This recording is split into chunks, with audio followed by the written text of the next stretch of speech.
Сега ще ви кажа нещо, което ще ви е в полза. Това са маншети за чорапи.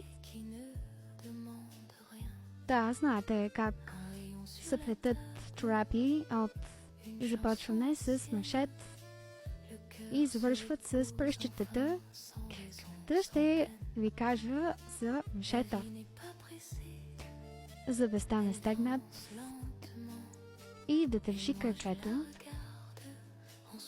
го плета на куки, които са с един номер по-тънки.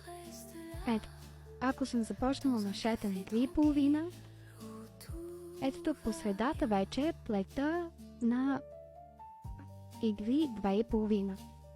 И ето как става по-стегнато. И като символ на кръчето, ето тук ще е по-красиво. Харесва ли?